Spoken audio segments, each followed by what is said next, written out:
didn't act outside the Constitution and outside legislation for the reasons that I've given. And that at the center of it, it was not the National Commissioner who established this. He was directed to do it by a political intervention emanating from the president. And this is what I believe actually happened. Let me go on. And I believe that the decision to disband the PKT, as I've said, was for lawful reasons. It was not for unlawful reasons. Not at all. Well, I know that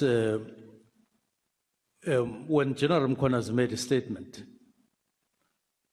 among other things, the accusation was that I disbanded this because I wanted to protect criminal syndicates.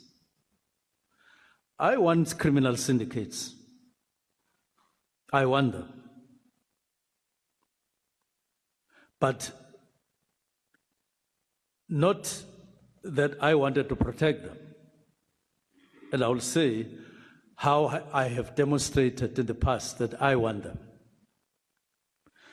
So it was for lawful reasons, not for unlawful reasons. And it didn't come from anyone else. It came from me as Minister of Police. And I have capacity to think to that level in my role. I may be wrong, I may be right, but the decision was not for unlawful reasons. As a matter of fact, I have nothing to do with criminal syndicates myself. I've never had anything to do with them in my life, not once, and not Amber, not Amber.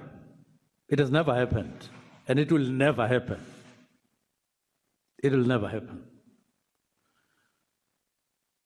Well, accusation is another when I'm accused, but I know I'm being investigated.